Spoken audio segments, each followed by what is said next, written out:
Sim, sejam muito bem-vindos para mais um vídeo no canal No Vácuo da Velocidade. Vídeo especial, vídeo de férias. Vocês estão aí hoje todos na praia, curtindo, descansando, merecidas férias. E nós também estamos. Mas vocês não vão ficar sem vídeo, de jeito nenhum. O canal do Vácuo da Velocidade vai cumprir esse período aí com vídeos especiais. E hoje nós trouxemos um tema muito legal, que é pistas. Pistas que a gente mais gosta, pistas que a gente menos gosta e pistas que deveriam voltar ao calendário. Então, você já chegou aí conosco no vídeo? Já deixa seu like aí. O like, porque é gravado, não deixa de ser obrigação. Se inscreve no canal, compartilha o vídeo, marca o sininho, que vai ter mais especiais vindo por aí. E, como sempre, recebendo aqui nessa noite, André Pedro, Eilon Marigo, sejam muito bem-vindos. Vamos falar de pistas do calendário de Fórmula 1. Eu já queria começar com um resumo de vocês, assim, como é que vocês escolheram as pistas? Não entrega ainda não, mas que foi o critério de vocês? Vou começar com o André Pedro. Carlos, boa noite, bom dia, boa tarde, boa noite para quem está assistindo esse especial. Espero que estejam todos bem. Então, Carlos, o motivo da escolha, da minha escolha pessoal, da pista que eu mais gosto, da pista que eu menos gosto e a pista que eu gostaria que voltasse, por questão, como que eu posso dizer? Talvez eu possa dizer emocional, né? Porque e como isso, como que eu vejo o esporte, como que eu vejo a corrida. Então, as pistas que eu gosto, a pista que eu gosto e a pista que eu gostaria que retornasse, deram corridas que eu lembro e que ficaram gravadas na minha memória, e ao contrário, a pista que eu não gosto muito, que eu acho que não deveria estar talvez no calendário, porque não tem boa corrida. Então, isso para mim vai contra o esporte. Então, foi mais ou menos nessa linha que eu acabei escolhendo as 3 pistas do nosso especial. É isso aí. Eu sou um cara um pouco nostálgico. Eu gosto das coisas mais como diriam nossos pais, né? Que a gente escutava isso quando era menino e não acreditava. Bom mesmo era na minha época. Mas então o meu critério foi mais ou menos parecido com o do André, é meio que de coração mesmo, pista que tem recordações boas, pista que não tem recordações tão boas assim, né? E o seu critério, qual foi para escolher as 3 pistas? De todos nós três, Carlão, foi muito gosto pessoal. Eu não analisei uma coisa tão tecnicamente, nem nada assim. É um gosto muito pessoal mesmo. As três pistas que a gente vai falar aqui, para mim, pelo menos as 3 que eu escolhi, trazem consigo outras pistas que eu também gostaria de colocar nessa lista, sabe? Eu fui fazendo um ranking assim das pistas, tanto para o bom quanto para o ruim, para fazer essa análise. Mas, cara, é totalmente gosto pessoal. Já deixemos o alerta aqui, antes da galera sair xingando a gente, que você pode ter uma opinião diferente da nossa, tá? Fique à vontade, coloque aí nos comentários para a gente ler depois e talvez fazer um programa 2 aí comentando as pistas de cada um. Seria legal ter esse feedback também. Isso, deixa aí, ó, pista que eu mais gosto, tal, pista que eu menos gosto, tal, pista que deveria sair do calendário, tal. Ó, que deveria sair, é que eu mais gosto e é que deveria voltar. Uhum. Não, coloquem aí, a gente com certeza vai ler, vai repercutir aí a opinião de vocês. É sempre muito interessante a participação de vocês. No ao vivo nos deixa muito feliz. O chat está sempre vibrante. Então, vamos manter essa vibração nos comentários aí, não é isso mesmo, pessoal? É isso. Por favor. Não vem com Elô, então nas férias, não. O like não vai cansar, o dedo no like e o comentário não vai cansar. É isso. Elô, vamos começar com você, então. Pista que você menos gosta, que poderia sair do calendário, qual que você escolheu para gente? Bom, vamos começar com uma pista que eu já aviso que eu estou certo. A pista é ruim, o GP é ruim, a ideia foi ruim, o lugar é ruim, a festa é ruim, é tudo ruim. Não, brincadeira. Zoeira à parte, vou dizer que o GP de Miami não é exatamente o meu predileto. E aí eu não vou nem culpar tanto a pista assim, apesar de eu achar essa pistinha bem meia boca. Para variar um pouco, gente, como sempre digo, as minhas pistas menos prediletas, salvo uma, são circuito de rua. Eu não gosto de circuito de rua, tá? Depois eu quero a impressão de vocês dois também a respeito do GP de Miami. Mas eu acho assim, gente, a Fórmula 1 toma um caminho, e aí eu vou falar realmente ali de 2022, de 2022, para cá, casa ali mais ou menos com o GP de Miami, e me preocupa muito. Miami, Las Vegas, esse caminho dos circuitos de rua. A gente tem outros, né? Azerbaijão, tem Mônaco, tem circuitos mais antigos, inclusive, nesse sentido, mas focar as corridas dos Estados Unidos agora em circuitos de rua me preocupou muito. E o GP de Miami, especificamente, hoje eu diria que ele compete nisso com Las Vegas, mas especificamente a parte do final de semana mesmo, é uma coisa muito exagerada e muito cansativa, muito entediante, é muito blá blá blá, é muita apresentação, é muita introdução. Os Estados Unidos, o automobilismo tem um espetáculo legal. Acho que a gente sabe que a NASCAR tem espetáculo, Fórmula Indy principalmente, 500 milhas de Indianápolis é um mega espetáculo. É um programa legal para a família, tem todo esse lado. Por outro lado, ele acabou gerando uma espetacularização do automobilismo, que isso é uma coisa que eu não gosto. Eu acho que o automobilismo em si é o espetáculo, né? E acaba ficando em segundo plano. É uma coisa que a gente sabe que muitos pilotos já reclamaram a respeito, estão super cansados disso. E eu acho que, assim, essa pista, ela é um circuito de rua que perdeu grandes oportunidades, sabe? Eu acho que eles podiam ter passado por dentro de alguns pontos turísticos ali. Eu acho que o Hard Rock Stadium seria sensacional se eles fizessem a pista passar por dentro do estádio, por exemplo, sabe? Se fizesse uma coisa diferente mesmo. E não mais um circuito de rua com cara de circuito de rua. Eu me cansei muito dessa pista e faz, cara, 3 anos que tem corrida nela. De 2022 para cá. Então eu diria para vocês que esse, assim, para mim, a epítome é essa foto que eu coloquei aí embaixo, que eu coloquei uma foto do que todo mundo já sabe, né? Que são aqueles barcos de mentira, naquele mar de mentira, na curva. E é exatamente essa espetacularização exagerada. Então esse GP para mim assim, é terrível.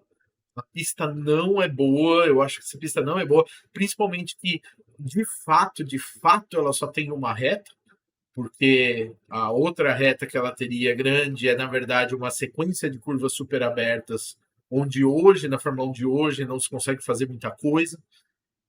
E, além disso, ela também tem no setor 2, principalmente no final do setor 1 e no começo do setor 2, aquele problema que a gente fala, curvas muito rápidas que esses carros com efeito solo hoje não entregam ultrapassagem. Então, assim, eu acho que o GP de Miami, para mim, é fraco em absolutamente todos os sentidos. Uma curiosidade do GP de Miami, são 3 corridas lá, né? 22, 23 e 24.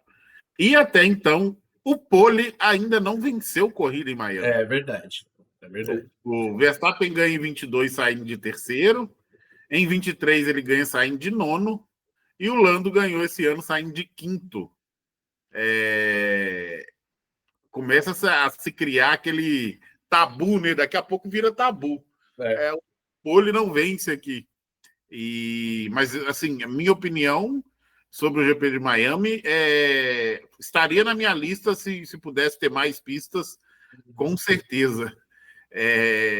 Não é uma pista que me parece que deu certo. Concordo plenamente quando você diz da repete a palavra que não estou conseguindo falar.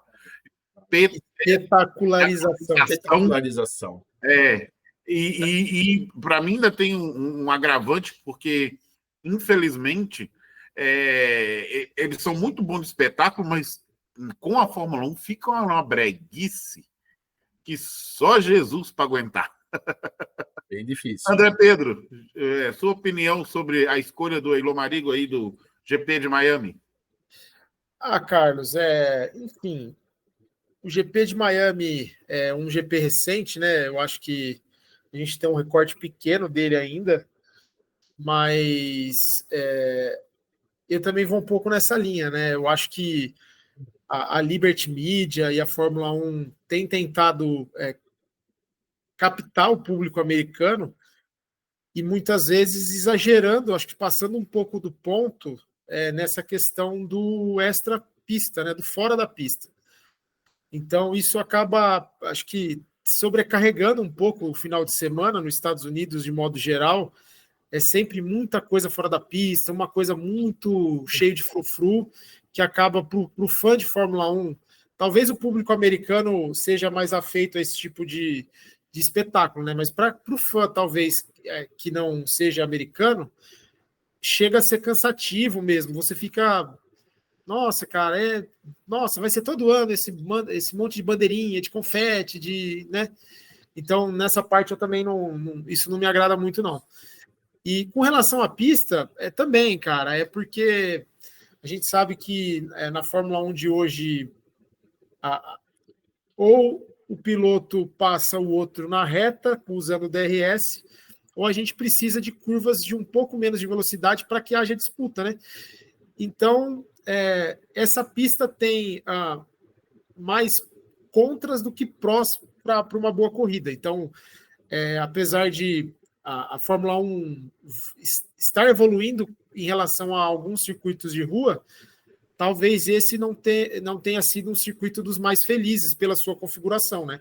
Então, como os pilotos estão muitas vezes em alta velocidade, é difícil você ter ação em alguns momentos da pista, ou se você, dependendo, o cara tem uma reta longa para que possa fazer uma ultrapassagem sem disputa. Então, isso acaba deixando mais artificial ainda um final de semana que já é artificial fora. Então, apesar que eu falei, o recorte é pequeno, talvez com algum tipo de alteração, não sei se isso é possível, a pista melhore, mas a configuração atual também não é uma pista que você senta e fala, nossa, Miami, eu vou sentar, vou assistir, que é uma pista que chama atenção.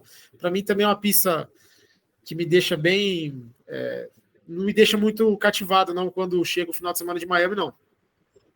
E é bem isso que você falou, né? Um show de DRS. Então. E assim, se não for o DRS também o cara não passa. Uhum. E aí, se pega um trenzinho de DRS, fica todo mundo andando um atrás do outro a corrida inteira. Que é o que acontece geralmente, boa parte da corrida, né? Então, esse vídeo que fez o Magnussen esse ano lá, né? Se colocou na frente do Tsunoda e ninguém passava. E não passa mesmo. Então, concordo plenamente. Eu já vou aproveitar para trazer a minha, então, a que eu acho que deveria sair do calendário, até porque a gente já está aproveitando para criticar o DRS e os carros. Para mim, é Holanda. E o primeiro motivo é os carros atuais da Fórmula 1 não cabem nesse circuito. Fica parecendo que a Fórmula 1 está correndo em circuito de kart. E assim, é uma pista muito travada. Talvez a coisa assim, mais legal que tenha seja aquela curva inclinada. E que ali costuma, na largada, você vê um piloto passando todo mundo por baixo ou por cima. Tem ali três variações no mínimo para poder fazer aquela curva. Mas eu não consigo gostar do traçado do GP da Holanda de jeito nenhum. E eu vou aproveitar e vou trazer a curiosidade, né? O GP da Holanda, a primeira corrida lá foi em 1969, E nesse período até 1985 foi sequência todos os anos, menos no ano de 1972, que não teve.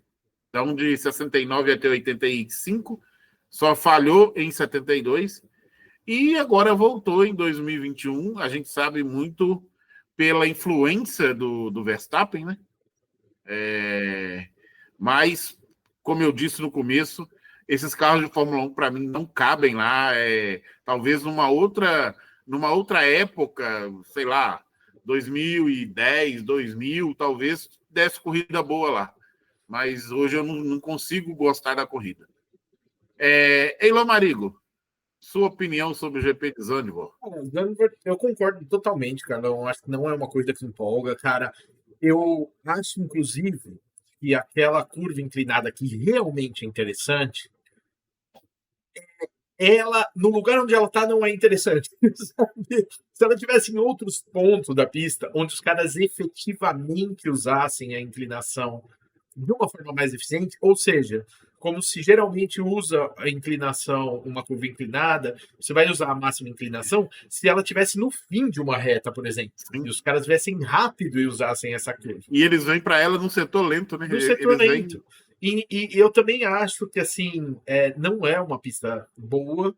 E tem o detalhe, Carlão, que eu tinha até comentado antes com vocês, muito perto ali, né, na Bélgica, você tem outras pistas maravilhosas. Óbvio que a gente conhece Spa, mas Zandvoort poderia perfeitamente ser trocada por Zolder, que é uma pista espetacular, uma pista muito boa e tradicionalíssima da Fórmula 1 nos tempos antigos, ou mesmo ali na Alemanha, que a gente tem Nürburgring, né? Nürburgring GP é uma pista sensacional, cara. Sensacional. Né? E outras pistas aí que o André vai falar também, que eu também concordo que eu substituiria Zandvoort magistralmente. Então, assim, muito perto de Zandvoort tem opções boas, né? Então é muito triste, efeito Verstappen, eu entendo também, eu não acho que seja, né? Eu acho que foi muito impulsionado por efeito Verstappen e faz sentido, traz público, né? Mas também, para mim, não empolga, não, cara. É isso aí. André Pedro, sua opinião sobre o GP da Lota, você já falou? Acho que não, né? Não. Então, Carlos, eu também vou um pouco na linha do que vocês falaram. Eu acho que é um circuito pequeno e tem o seu charme, né? Por essa curva inclinada, né? A gente vê que alguns pilotos fazem ela de maneiras diferentes para poder, enfim, né? Só que é o que vocês falaram, né? Talvez se ela tivesse num local melhor, poderia fazer com que ela efetivamente fosse usada de maneira mais melhor para o espetáculo, né? E eu acho que o único ponto positivo de Zandvoort é a torcida, né? Porque eu acho que ela entrou no calendário, eu acho que no hype do Max, que estava se projetando como um futuro campeão, como uma futura estrela, então acho que foram um pouco nesse embalo. E apesar da corrida ser uma corrida não das melhores, né? Tudo que você falou é uma corrida estreita, é difícil ultrapassar. Mas quando você olha a festa, eu acho que talvez é um pouco do contraponto com Miami, né? Muitas vezes parece que Miami é uma festa artificial. O Eilor até trouxe a Marina fake, né? Já Zandvoort você vê que é aquele público apaixonado, aquele mar laranja e comemorando e fazendo festa. Então, esse é um ponto positivo. Porém, a gente sabe que a Fórmula 1 não pode viver só da arquibancada. Tem que ter ação na pista, a pista precisa ser afeita à ultrapassagem, à disputa, e Zandvoort tem esse calcanhar de Aquiles, né? Que ela não é assim, é uma pista pequena, e então também não me agrada muito. Então, Zandvoort é legal nessa expectativa, principalmente na época que o Max estava ganhando muito, então você já imaginava ele meio que distanciando para ver o pessoal fazer festa, soltar aqueles foguetórios lá, laranja, mas como corrida mesmo, é mais ou menos o que vocês falaram, é uma corrida que também não empolga muito no calendário, não. É isso aí, André. Aproveita que você está falando. Traz a sua. Então, cara, aqui eu vou trazer aqui, talvez seja algo polêmico para alguns, né? Para os mais tradicionalistas, talvez para outros concordem com a minha opinião. Eu acho que a pista que eu escolhi foi Mônaco. Ela tem também alguns problemas do que você acabou de falar de Zandvoort. É uma pista que, para a Fórmula 1 atual, ela é um circuito muito travado, não comporta esse tipo de carro mais. E apesar, sempre quando eu comecei a analisar, pensar nessa possibilidade de falar, cara, eu acho que Mônaco já deu. Mas a gente sempre fica com aquele negócio, né? A tradição muitas vezes faz com que você relute em tomar uma decisão talvez drástica, né? Suporte, né? Então. Porque, cara, eu acho que todo mundo, quando assistia a Fórmula 1, principalmente eu não peguei essa época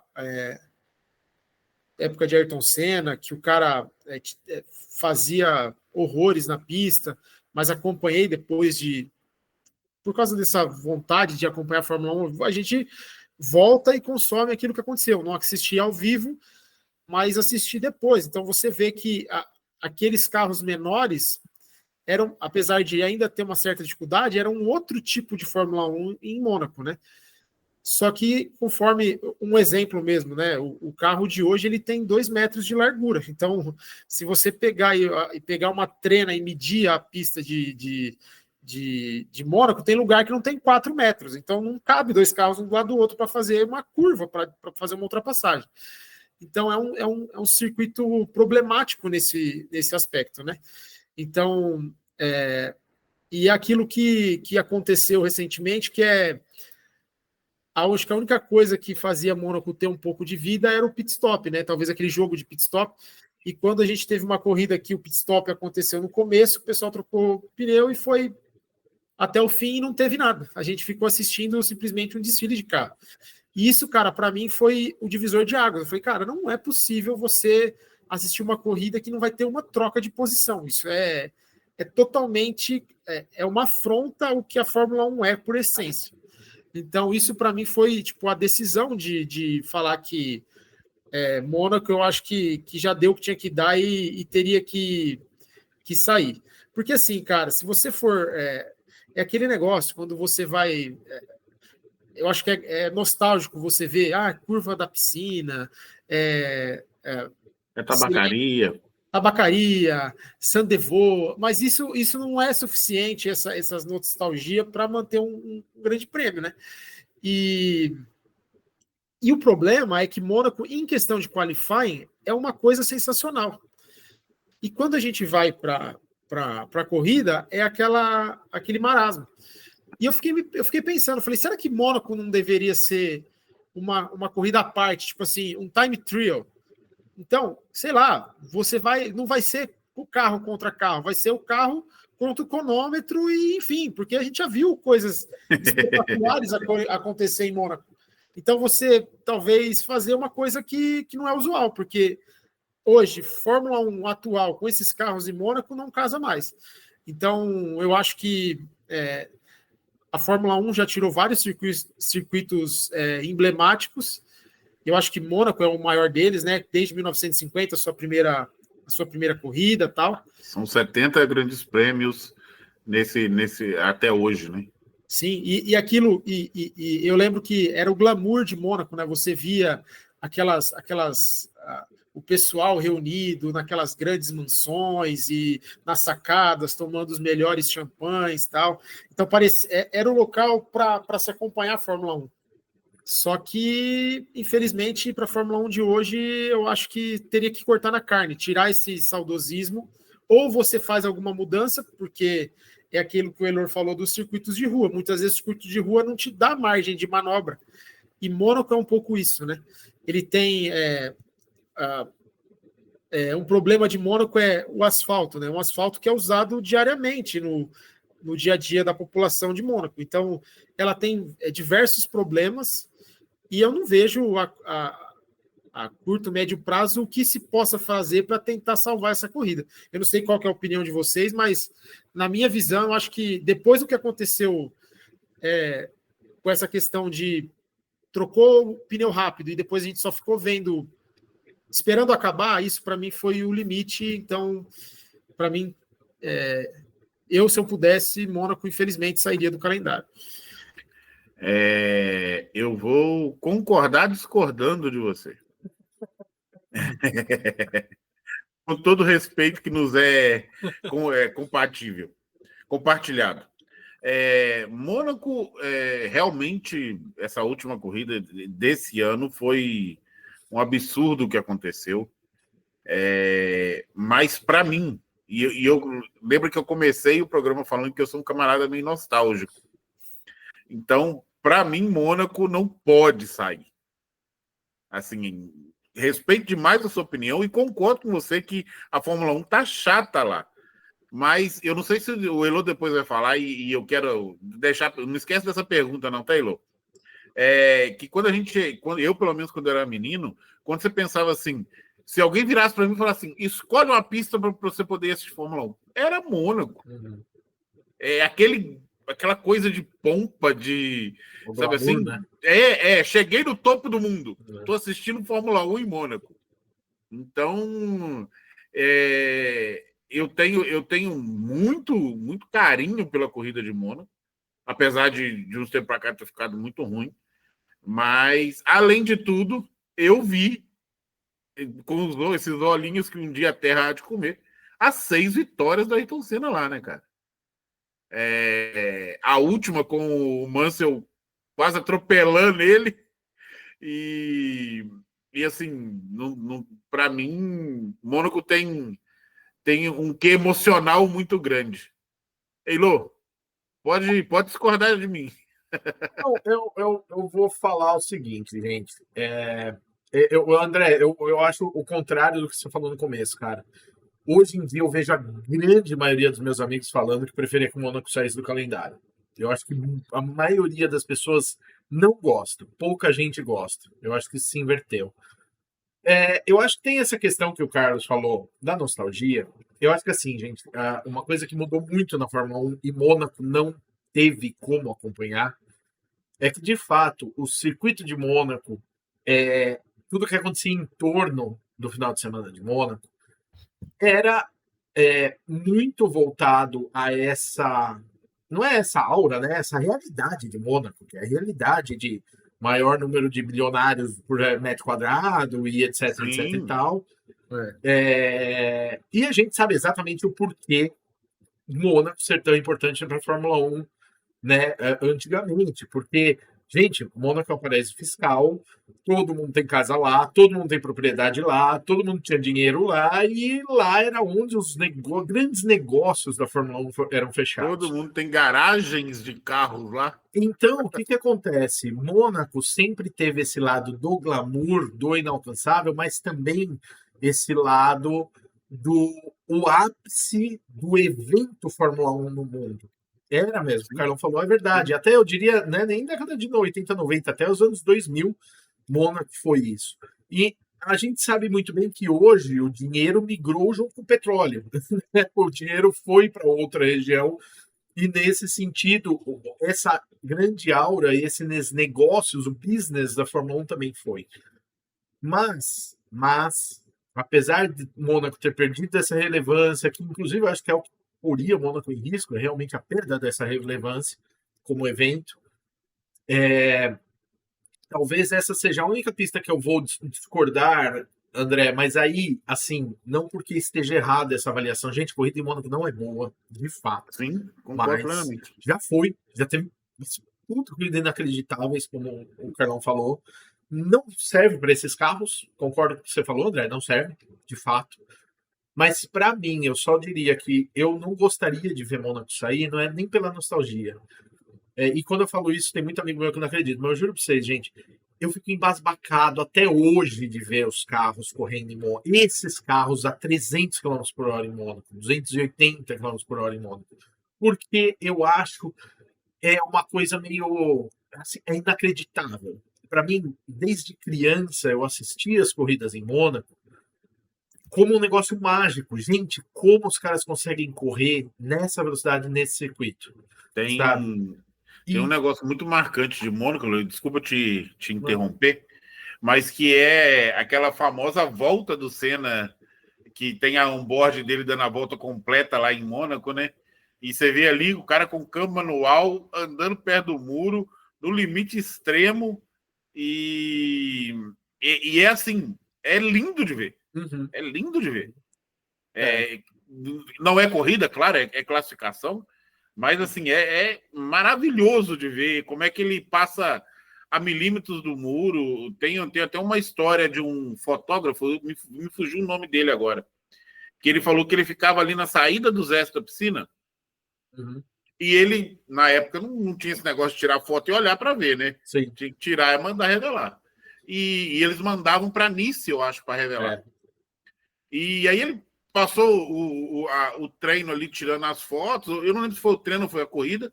Mandou para revelar. Quando o cara devolveu, ele olhou e ligou pro cara. Não, aqui, você revelou as mesmas fotos Do Senna. Porque o carro do Senna está passando no mesmo lugar. O cara falou, não, você tirou 20 fotos dele passando exatamente no mesmo lugar.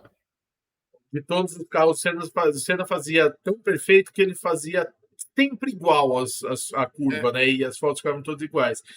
Aí exatamente iguais. Mas então, aí que é o meu ponto, gente. Assim, ó, também acho que esses programas é até bom para ter esse tipo de debate.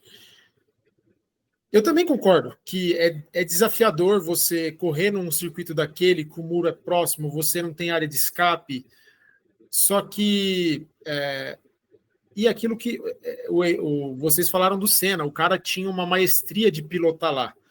Porém, o Senna já faz 30 anos que ele morreu, a gente não tem mais esse tipo de Fórmula 1. Então, a Fórmula 1 de hoje é uma Fórmula 1 totalmente diferente daquela. Então, você tinha aquilo do cara pilotar com uma mão, trocar marcha com outra. Hoje, o carro é um tanque de guerra correndo numa rua que nem a nossa aqui, da frente da minha casa. Então, eu também acho que é desafiador. Por isso que eu falei que talvez a Fórmula 1 devesse se apossar do ideário americano de entretenimento esportivo e fazer alguma coisa diferente em Mônaco, porque você vê os carros em fila indiana sem possibilidade de ultrapassagem, para mim eu não aceito isso mais. Então, é o que eu falei, talvez se eles chegassem e falavam, hoje é disputa de cronômetro mesmo, dá uma distância entre os carros, não sei, tem que fazer alguma coisa, mas Mônaco ficar apenas pela nostalgia, eu acho que a gente vai chegar nas pistas que estão fora, e são pistas excelentes. Então, para mim, assim, você ter uma pista, não vou dar spoiler, mas uma pista algumas das que a gente vai citar aqui, a gente não tem oportunidade de ver corridas lá, para ficar assistindo Mônaco, a procissão que é Mônaco, para ficar lembrando do passado, do que aconteceu no passado, para mim, eu, com isso, cara. Eu acho que muitas vezes o esporte ele evolui quando ele abre mão de alguma coisa que ele está enraizado. Então, eu acho que outros esportes fizeram isso em alguns momentos, se desapegaram de coisas que o seguravam e não deixavam ele evoluir, ir para frente. Então é isso. Para mim, Mônaco hoje ela toma o lugar de uma pista de uma das que a gente vai citar, por exemplo, que daria corridas sensacionais, pistas talvez não tão tradicional contra o Mônaco, mas pistas tradicionais, pistas que têm uma história linda na Fórmula 1, e a gente é privado de assistir uma corrida lá, nesses locais, porque Mônaco está na Fórmula 1. Então, eu acho que a nostalgia e o glamour não pode ser o motivo principal de uma corrida ficar na Fórmula 1. Isso, para mim, não pode ser, em hipótese nenhuma, um motivo de ficar, entendeu? Por isso que... Lembra, eu falei, eu abri meu comentário falando isso. Eu relutei em pensar isso, porque eu também gostava de Mônaco. Eu falei, Mônaco é um glamour, é uma coisa, maravilhosa. Se eu pudesse estar em Mônaco assistindo hoje uma corrida, eu iria facilmente. Ficaria vendo a procissão de carros lindamente, não reclamaria. Mas, você entendeu? Mas eu acho que esse tipo de coisa que acontece em Mônaco hoje, para mim, eu acho que já passou do limite do aceitável. Então, que nem é legal a gente ter esse debate, mas do meu ponto de vista, eu acho que é um pecado. Para mim, ela está tirando a oportunidade de eu ver corridas boas em outros lugares que hoje não tem oportunidade de entrar, por causa que Mônaco e talvez Zandvoort e talvez Miami não, porque Miami é questão de Fórmula 1 americanizada, né? Mas esses tipos de pistas estão tirando a oportunidade de a gente ver pistas tradicionais e ótimas por causa, talvez, da nostalgia, entendeu? Então, sei lá. Só para concluir o meu ponto, gente. Não. Só para concluir o meu ponto é o seguinte. Por que, então, que eu ainda gosto de Mônaco, tá? Eu não... Gente, eu não tô nem aí pra nostalgia. Sim, a gente tem nostalgia, mas é o que eu falo, cara. Fórmula 1, pra mim, eu não quero vir a ser o velho que fica falando só do passado. Eu, Carlão, a gente gosta muito do passado. Mas, gente, o fato é o seguinte. Mônaco, pra mim, é impressionante. O que eu mais gosto de Mônaco é a qualificação, que era exatamente o que eu ia falar. Eu gosto da qualificação, porque exatamente ainda tem o mesmo sentimento hoje daquela criança que assistia e falava, meu, como que esses desgraçados conseguem correr a 300 por hora nesse lugar?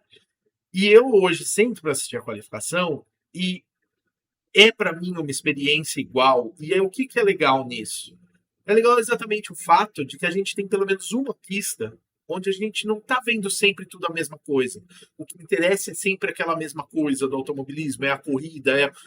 O que interessa em Mônaco, para mim, é a qualificação, e eu acho muito legal isso, porque é a única pista em que eu paro para prestar atenção em alguma coisa diferente do que as outras, sabe? E eu ainda acho muito impressionante, eu ainda gosto muito de ver quem acerta e quem erra. Eu, quando era criança, eu ficava com um cronômetro marcando o tempo de volta, porque antigamente a gente não tinha aquele monte de informação.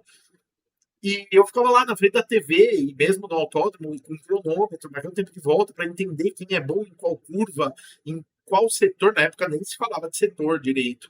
Em qual setor cada um faz essas coisas mais perfeito. E hoje, quando eu assisto Mônaco, qualificação, por exemplo, eu noto muito isso.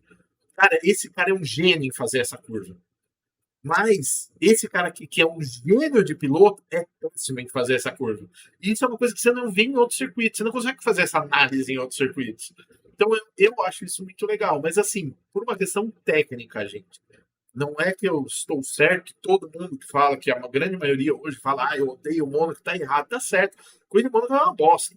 Mas eu assisto Mônaco por uma outra perspectiva, basicamente. É por isso que eu ainda gosto. E, inclusive, eu coloquei aqui, vocês não estão vendo aí, mas eu coloquei, André, embaixo da pista de Mônaco, a imagem do Grande Prêmio de Mônaco, dos primeiros grandes prêmios, em que a pista ela tem o mesmo layout, só que ela é praticamente cheia de reta. Ela é praticamente toda reta. Ela tem duas chicanes a partir do túnel, tal, mas ela é praticamente toda reta no resto.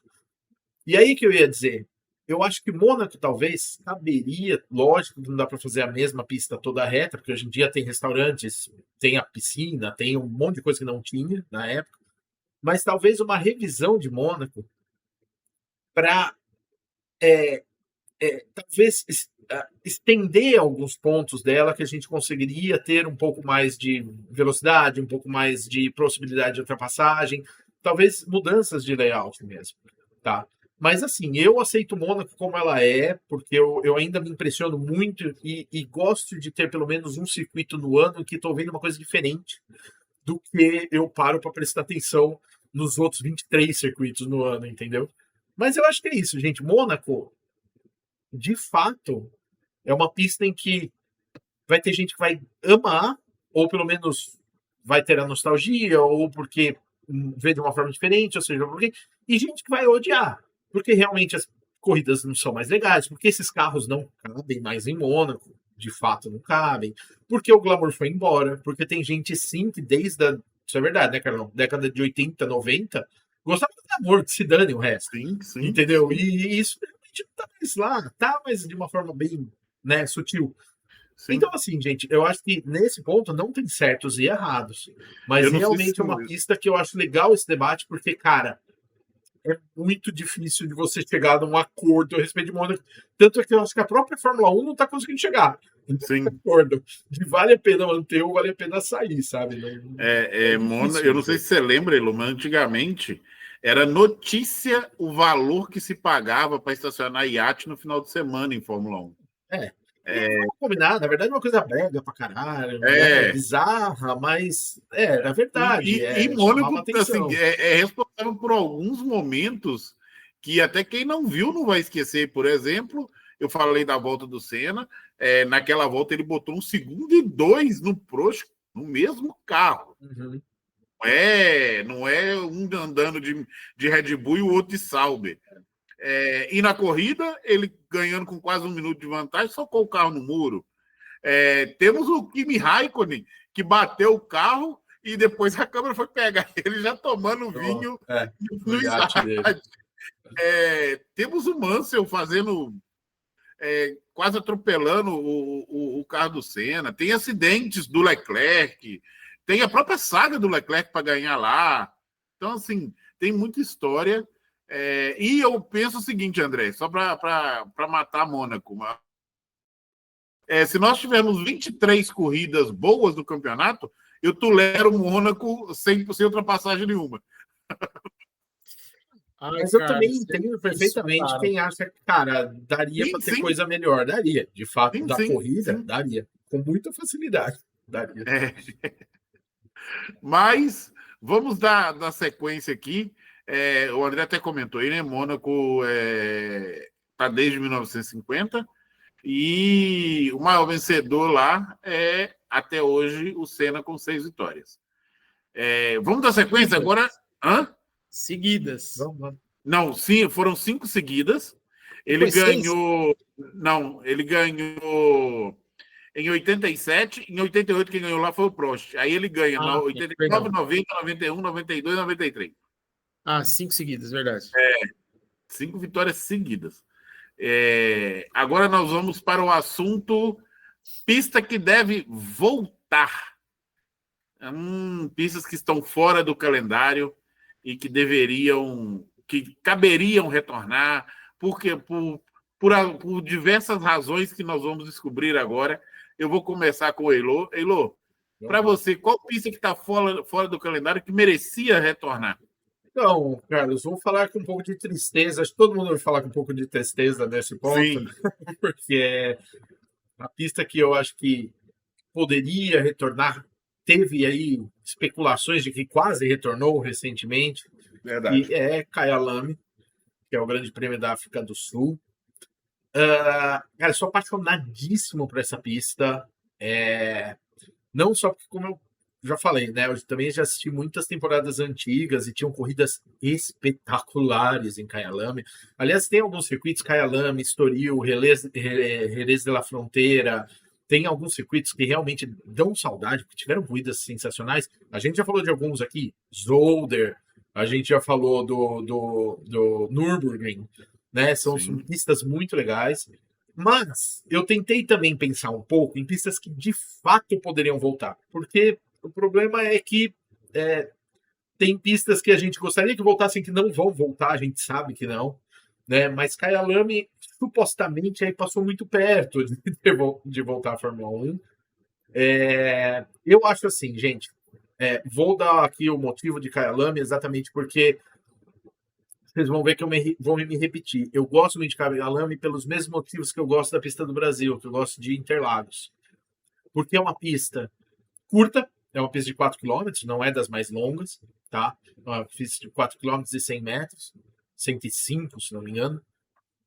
Ela tem sequências de curvas muito específicas de alta e de baixa, mas uma coisa que ela tem que eu gosto muito nos circuitos de Fórmula 1, principalmente, que é uma grande diferença de elevação. Tem subidas, tem descidas, tem curvas em subidas, tem S's em descida, E eu acho uma coisa muito interessante, porque o setor 2 de Kyalami, para mim, principalmente, ele é muito parecido com o primeiro setor de Interlagos. E ela tem algumas qualidades que a gente encontra ali só no S do Senna ou na Curva do Sol, que é difícil encontrar nos circuitos de hoje. Eu diria que um circuito de hoje que também tem algumas dessas características em relação à elevação é o de Austin, né? É o do Grande Prêmio dos Estados Unidos de Austin. Também tem essa qualidade de diferença de elevação e curvas rápidas e lentas que fazem um mix legal. Kyalami é um circuito que, por exemplo, para moto, ele é muito boa também gera corridas muito legais. Por outro lado, eu acho que ela funcionaria bem hoje na Fórmula 1. O traçado dela funcionaria bem hoje na Fórmula 1, do jeito que não precisaria nem mudar. E a gente sabe que esse circuito fica num local onde existe muito espaço em volta. Então, hoje em dia, ele é um circuito categoria 2 para a FIA, mas daria fácil para tornar ele um circuito categoria 1, que é o que a Fórmula 1 precisa para correr, né? E além disso, claro, porque, como eu falei, gente, tem muitas coisas históricas. Primeiro, eu acho que seria muito legal a gente ter uma corrida na África de novo, seria sensacional, né? É um continente que está fora da Fórmula 1 também, né? Então, eu acho isso muito triste. A gente teve corridas aí de 1967 a 93, muitas corridas boas, pista que teve bicampeonato Piquet, pista onde o Senna marcou o primeiro ponto da Fórmula 1, tem uma história legal pra gente também, mas eu acho que principalmente por esse critério de ser uma pista boa e diversificada e com características que eu acho que funcionariam bem para a Fórmula 1, tanto antiga quanto a atual, né? Então é um circuito que eu gosto. E além disso, a última coisa é que como todo mundo sabe, eu sou fanático por simuladores de corrida. E eu amo essa pista, gente. É uma delícia correr. Essa pista é muito gostosa. Então, me dá uma vontade, assim, ainda de um dia ver uma corrida aí. Acho difícil, mas quem sabe. Curiosidade do GP da África do Sul, né? Foram 23 grandes prêmios disputados na África do Sul, desses 20 em Kyalami. O maior vencedor lá são 2 empatados, né? Com 3 vitórias, Jim Clark e Nick Lauda. O Senna nunca venceu lá. E os outros 3 foi em East London. Esse eu nem lembro. Provavelmente não foi na nossa época, né? Não, é bem mais antiga. André Pedro, qual a pista você escolheu? Não, pera. André Pedro, qual que é a sua opinião sobre Kyalami? Então, Carlos, a Kyalami saiu em 93, como o Eilor falou, né? Então eu não acompanhei nada de Kyalami ao vivo, né? Eu acompanhei. Eu também acompanhei 2 corridas de Kyalami, tá? Eu também não tenho eu não tenho essa memória toda também de Kyalami, não. Então, mas assim, acompanhando uma coisa que eu gosto de fazer é acompanhar campeonatos antigos, né? E um dos campeonatos que eu acompanhei foi o campeonato de 83, onde o Piquet foi campeão em Kyalami. Então, e vendo pessoas que acompanham Fórmula 1, que têm mais conhecimento de pistas do que eu, todos falam muito bem de Kyalami, né? Fala que é um circuito que é desafiador, é um circuito legal de correr, e teve esse detalhe, né, do bicampeonato do Piquet lá. Então, não conheço muito da pista, mas eu confio em quem fala que a pista é boa, então eu creio que O Elo tá bem cotado no mercado aí, hein? É verdade. O Eilor, se o Eilor falou, eu concordo plenamente. Menos com o Mônaco, tá? Justo. Justo. Não, brincadeiras à parte. É isso, cara. Eu também já joguei alguns jogos de corrida e já andei também nesse circuito assim. Parece ser um circuito legal. Porque tem corrida, circuito de Fórmula 1 que você assiste e é tão legal de assistir. Quando você vai correr no videogame, é difícil de correr. Você fala, nossa, que ruim, né? E Kyalami parece ser um circuito legal, né? Aparentemente mesmo. Então, eu acho que é uma boa escolha. E seria legal, simbólico, a Fórmula 1 estar em todos os continentes do mundo, né? Então, seria legal ver uma corrida na África. Então, eu acho que é uma pista que com certeza deveria retornar. Eu também tenho poucas lembranças, mas como você falou, André, e o Eilô também falou, todo mundo fala bem dessa pista, os pilotos falam bem dessa pista. Então, assim, acho que no mínimo a Fórmula 1 poderia testar não, vamos correr lá um ano. Se não der bom, não deu bom. Mas acho difícil que não tenhamos corridas boas lá. Há exemplo de outras que talvez até entre na lista aqui, então eu não vou adiantar, que às vezes apareceu aí esporadicamente na Fórmula 1 e que deram corridas boas. André Pedro, traz a sua. Qual pista você acha que deveria estar de volta ao calendário da Fórmula 1? Então, Carlos, eu escolhi Hockenheim, na Alemanha. Eu acho que a nova ou a antiga? A nova. Assim, eu acho que a gente tem uma equipe muito grande, né, alemã, que é a Mercedes. Em breve a gente vai ter a Audi também. Eu acho que seria interessante você ter uma corrida nesse país, né? A gente sabe que a gente tem corridas em diversos países importantes, né? E a Alemanha, infelizmente, acabou... Por muito tempo, Hockenheim e Nürburgring dividiam, né, o GP da Alemanha, e em alguns anos eles eram simultâneos. Era né? os dois, né? Tinha o GP de Hockenheim como GP da Alemanha e Nürburgring como GP da Europa. GP da Europa. Então eles foram simultâneos por muitos anos, mas em alguns momentos eles intercalavam, anos pares era um, ano ímpar era outro. E desde 2019 a gente não tem mais corrida em Hockenheim, né? E eu acho que seria interessante ter de volta um circuito importante e histórico como Hockenheim de volta. E é aquilo que o Eylor falou no começo, né? Alguns circuitos a gente escolheu por afinidade pessoal. E uma das coisas que eu lembro de Hockenheim, eu acho que se você falar de Hockenheim para o brasileiro que conhece Fórmula 1, ele vai lembrar de uma corrida específica, né? Que é a primeira vitória do Rubinho na Ferrari, né? Então, eu acho que era uma coisa que todo brasileiro esperava, né? Que uma vez o Rubinho, porque o Rubinho ele surgiu como uma promessa muito grande e depois da morte do Senna, ele meio que não conseguiu, né, essa vitória, ele perseguia essa vitória loucamente, e aí ele foi para a Ferrari e em Hockenheim ele consegue a sua primeira vitória, e foi uma vitória emblemática, né, uma atuação... eu acho que Hockenheim prova para aqueles que acham que o Rubinho é um pé de chinelo, eu acho que Hockenheim prova o contrário, que ele era um piloto que tinha suas falhas, mas era um piloto muito bom, para não falar excelente, né? Então o cara larga de 18º, e aí você fala, tipo assim, hoje não, né? Usando o bordão que o Rubinho ajudou a eternizar, e o decorrer da corrida começa a acontecer diversas coisas, e a chuva intermitente, o Rubinho não trocando pneu, então foi uma coisa que...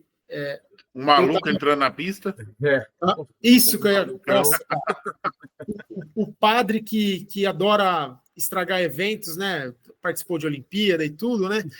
Ele entrou na pista, mas assim, a conjuntura de coisas fez com que o Rubinho... E ele foi crucial para a vitória de Rubinho, porque o Rubinho acho que estava em quinto quando ele entra na pista, um pouco longe dos ponteiros, e aí ele entra e dá safety car, o Rubinho chega de novo na galera. Exatamente. Então ele também deve um pouco a esse fator inusitado, né? De um cara invadir a pista assim do nada, e esse cara é um cara que fazia isso com frequência em eventos esportivos, era um doidão, né? Mas ele diretamente ajudou o Rubinho, mas você vê que enquanto outros pilotos estavam com uma dificuldade muito grande de pilotar, porque o circuito ele choveu e não estava chovendo no circuito como um todo, né? Ele estava chovendo em partes do circuito, então ficou aquela dúvida se colocava pneu para pista molhada ou não, enfim, e Rubinho bancou ficar com pneu de pista seca, que ele falou, eu me garanto nas partes secas, nas partes molhadas eu consigo ficar na pista, e na parte seca eu vou sobressair, e foi exatamente o que aconteceu. Então foi uma vitória emblemática, inesperada. Então quando eu falo de Hockenheim, eu tenho esse apego, eu era muito jovem, eu era novinho ainda, né? Você assistiu ao vivo? Sim, cara, porque eu lembro quando o Rubinho vai para a Ferrari, cara. Então foi um negócio muito emblemático ver o cara naquele carro vermelho e tal.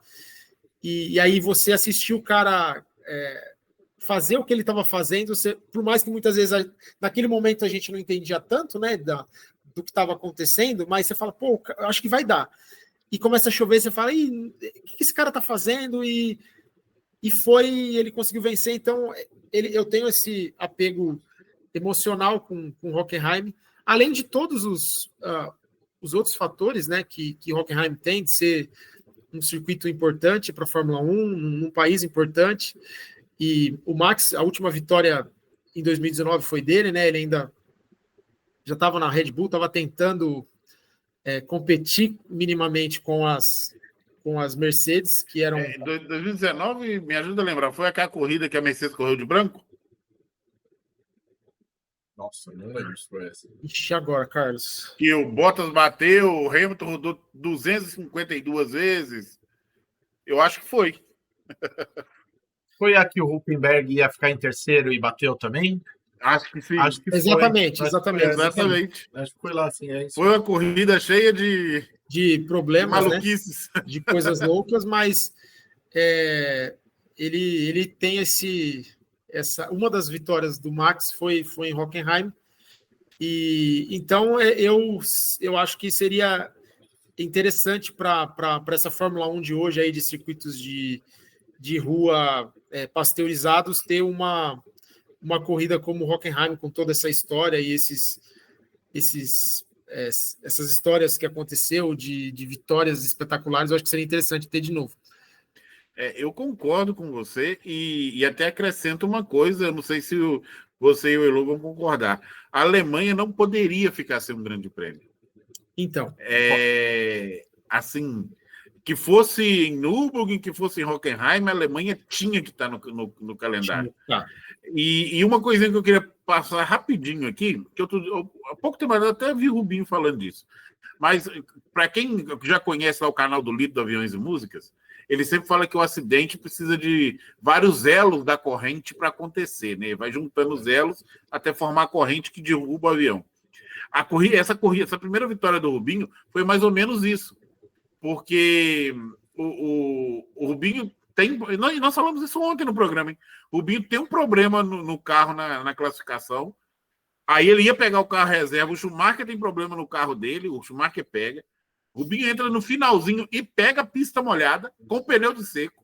E aí ele faz lá o 18º lugar. A corrida começa. O Trulli, foi o Fisichella ou foi o Trulli que tirou o Schumacher? Fisichella tira o Schumacher da corrida. E meio que ali, a gente sabe que se o Schumacher tivesse ali na frente, talvez o Rubinho não tivesse ganho. Uhum.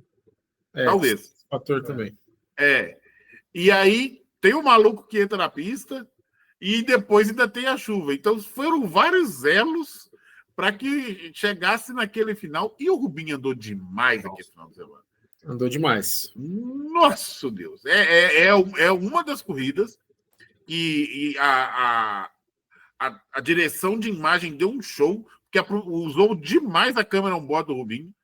E você via ele chegando na chicane e freando muito para lá do Deus me livre, para poder fazer as ultrapassagens. Em Hockenheim tem uma disputa entre, acho que o Piquet, eu não vou lembrar o outro piloto, que o Piquet sai bate os dois e sai Larini, né? Tem uma do Senna com o Prost, que o Prost acusou o Senna de tentar matar ele. E fora as outras corridas. Hockenheim, para mim, também concordo com você. Só que eu gostava muito mais da Hockenheim antiga. E sei que por causa de N motivos não vai voltar nunca mais. Mas eu gostava mais da Hockenheim antiga. Eilô, sua opinião sobre Hockenheim? Então, as próximas duas pistas aí, essa e a próxima que o André escolheu, poderiam ser perfeitamente escolhas minhas, nas mesmas posições facilmente. Eu concordo 120%. Por muito tempo, gente, muito tempo, se você perguntasse para mim qual é a sua pista favorita, eu responderia a Hockenheim, tá? E uma coisa que eu acho interessante, porque Hockenheim tinha antiga, tinha toda aquela parte da floresta, quem está assistindo a gente agora está vendo aí a fotinha da Hockenheim antiga, e a nova, que é aquele traçado que eles cortaram o começo do setor 1, ligaram ali no meio do setor 3, do setor 2, e fizeram uma curva, que é a famosa curva reta do Galvão Bueno, né? Uma curva A reta longa, curva. reta curva, isso, reta curva. E quem fez isso foi o Herman Tilke, que era, nessa época, foi muito criticado por muitas alterações que ele fez nas pistas clássicas, mas tiveram duas que eu acho que ele acertou e ficou muito bom. Hockenheim, óbvio que eu gosto mais da antiga com a Floresta, sim, mas gente, Floresta morreu, não ia ter mais mesmo. Né? Até porque uma pista do tamanho que ela era, a Fórmula 1 não comportava mais por questões de segurança. Mas eu acho que eles acertaram, o Helmut Antigo acertou muito nesse ajuste. Eu achei que a Hockenheim nova é muito boa. Não é tão boa quanto a antiga, mas é muito boa. Ficou com muita qualidade. Ele conseguiu acertar os pontos mais importantes da pista ali, permanecendo o último setor, com carrossel, com tudo mais. A primeira curva, que é uma curva super difícil, né? Ela tem quase que uma inclinação negativa. E vivia jogando gente para fora, né? Os novatos sempre batiam nessa primeira curva na largada. Manteve pontos muito importantes da pista. Gente, amo o Hockenheim. Eu fico muito triste com uma pista que não vai voltar. E a gente viu corridas excelentes, tanto no traçado antigo quanto no novo. O Massa fez corridas incríveis aí, muito legais. Schumacher, a gente viu corridas fantásticas em Hockenheim, brigando com o Hakkinen. A gente sempre viu corridas boas aí. Então eu acho uma tristeza, continua existindo. A gente tem o WEC, tem muitas categorias que correm lá em Hockenheim Ring ainda. Mas é uma tristeza não voltar. Mas é uma excelente escolha que o André fez. Facilmente estaria na minha pista para voltar também. Os dois maiores vencedores lá com 4 vitórias, Michael Schumacher e Lewis Hamilton. Depois vem com 3 vitórias, acho que 5 pilotos, 4, 5. Romain Alfangio, Jack Stewart, Nelson Piquet, Ayrton Senna e Fernando Alonso. Caramba. Todos com 3 vitórias cada um. Como a gente já falou aqui, é uma pista realmente fenomenal. Ei, Lomarigo, para você, qual... você já falou. Não, você já falou Lama, agora sou eu. É você. Bom, eu queria... E tem muito de nostalgia nesse... Nem tanto, né? Porque essa pista não é tão antiga assim. Mas tivemos 19 corridas lá, de 1999 a 2017, que é o GP da Malásia de Kuala Lumpur. O GP da Malásia que sempre deu corrida boa. O GP da Malásia que a Fórmula 1 mudou algumas vezes de data para tentar fugir da chuva e nunca conseguiu. E já tivemos verdadeiros dilúvios durante o GP da Malásia. E tinha um negócio, eu não sei se o André já estava assim, mais engajado com a Fórmula 1 na época, mas geralmente começava às 3 horas da manhã e a gente ficava naquela, não durmo ou acordo para assistir. e geralmente a gente tentava, aconteceu muitas vezes comigo, e na época não tinha F1 TV, né? De não dormir, e quando estava faltando ali 10, 15 voltas, você cochilava, dava aquela pescada, já acordava no pódio. Aí tinha que ver o resumo de manhã no Esporte Espetacular para saber o que aconteceu no meio da corrida. Mas é uma corrida que, assim, cara, eu posso estar sendo traído pela memória afetiva, mas eu só lembro de corrida boa. O maior vencedor lá na Malásia é o Sebastian Vettel. Depois vem Schumacher e Alonso com 3 cada um. O Vettel ganhou 4 vezes. Tem até vitória do Irvine lá na Malásia. Então, assim, eu gosto muito da pista, acho que faz muita falta o calendário. É uma pista que comportaria os carros da Fórmula 1 hoje sem muitos problemas. Sim. Uma pista muito desafiadora. Tem aquela primeira curva que lembra um pouquinho a China, né, Ilô? Verdade. Que é um S bem fechado, né? Fechando e descendo, né? E depois tem um setor 2 que é muito difícil de fazer. Para quem já jogou no simulador ali, sabe que não é qualquer um que consegue fazer ali rápido. E depois o setor 3, a reta, para até chegar no grampo ali, para poder pegar a reta principal, é simplesmente maravilhoso. Eu gosto muito. Mas quero saber a opinião dos meus colegas, começando com você, André. Então, Carlos, Malásia eu também acho que é um circuito muito legal, eu acho que também é uma boa escolha para retornar para a Fórmula 1. Eu lembro do 2000 acho que é 2003, se eu não me engano, que foi a primeira vitória do Kimi Raikkonen lá. Então, é um circuito, é o que você falou, né? Ele tinha um problema com água, né? Então, mas é um circuito muito legal, eu acho que seria interessante ele retornar para a Fórmula 1. 2003 foi a primeira vitória. Não. A primeira vitória do Raikkonen. Primeira vitória do Raikkonen, 2003. Foi em 2003 lá em Sepang. Então, eu acho que é o que você falou, comparado com outras. Tem uma foto que eu não me esqueço, é de um carro do Hamilton, ou é do Hamilton mesmo, na Mercedes. Ele está fazendo uma curva em Sepang e você vê, parece que o carro é uma miniatura na pista. Então é o que você falou, a pista comporta os carros de hoje, que é um problema de outros circuitos da Fórmula 1, né? Então é uma pista que poderia ser mais afeita a esses carros de hoje, né? Então acho que se Sepang pudesse retornar, seria muito interessante ver esse GP da Malásia de novo, porque eu acho que seria legal ver esses carros correndo aí. E aquele negócio, né? Corrida na chuva é sempre legal de ver, então acho que seria bom ter essa corrida de novo lá.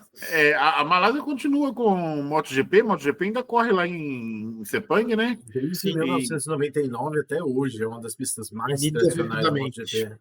Pois é, e a Fórmula 1 caiu nessa bobagem de não renovar com Sepang. Na minha opinião, modesta opinião, é uma das pistas que tinha tudo para se tornar clássica do calendário. Assim, eu não tenho nada para. Eu não mudaria nada no circuito.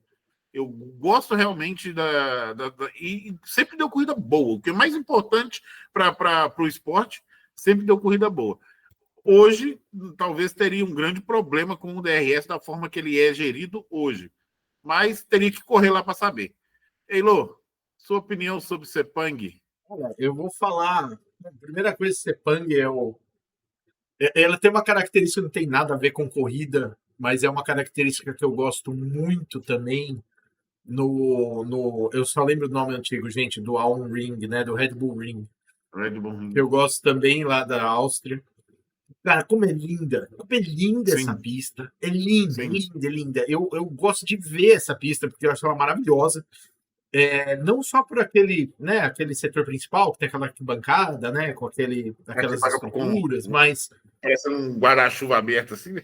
Mas o entorno dessa pista é maravilhoso, assim como o Red Bull Ring, eu acho. O Red Bull Ring, eu juro pra vocês, gente, eu fico feliz de ver corrida lá, porque eu acho o lugar tão bonito que eles mostram aquelas fotos aéreas, aquelas filmagens aéreas, e eu fico babando. Eu falo, nossa, um dia eu preciso ir pra esse lugar, só pra ver esse lugar na Áustria, que parece maravilhoso. Mas, enfim, tirando essa bobagem aí à parte, a Malásia tem uma outra coisa que eu gosto muito, gente. Gosto muito. Curva rápida com brita. Eu amo curva rápida com brita. Porque se o cara errar, ele perdeu a corrida. Ele fora. Né? Então, eu gosto muito disso. Tem muita curva rápida com brita. E outra coisa que eu gosto muito da Malásia, apesar de ele ser um circuito relativamente plano, né? Fora alguns pontos dele, ele é muito técnico. Ele é muito técnico. Ele tem curvas rápidas, S's rápidas, e de repente uma curva muito fechada e uma curva muito diferente, né? Como é o caso dessa primeira que a gente falou, que lembra da China. É o próprio grampo antes da reta, né? Porque você faz meio que um grampo antes de entrar nessa reta, que seria a reta oposta. Aí você faz a reta oposta e tem outro grampo. Exatamente. E ela tem uma outra coisa legal, que são curvas que mudam de ângulo no meio da curva. E isso tem que ser muito técnico para acertar. Então, o Alonso, por exemplo, é um piloto que é maravilhoso para correr nesse tipo de circuito. Porque ele acerta muito bem a tangência de curvas que tem sequências ou que mudam de ângulo. Então, é uma pista que beneficia muito o cara que é técnico. Eu acho muito legal. A única coisa que eu fico na dúvida, Carlão, na Fórmula 1 de hoje, falando de hoje, os carros de hoje, é que eu acho que da mesma forma que a gente falou de Zandvoort, essa pista me dá a impressão que os carros de hoje com curvas rápidas formariam umas filas indianas aí, na maioria dos setores, sabe? É a única dúvida que eu fico. Mas, se a gente for pegar pelo histórico, realmente tem corridas boas. E também tem esse mix que até o André comentou, né? De eventualmente tem chuva, tem alta umidade, muda bastante. Então, no mínimo 3 pontos de ultrapassagem, né, Ilô? Porque É. as duas retas, e entre a curva 8 e a 9, tem uma outra retinha também que dava ultrapassagens ali.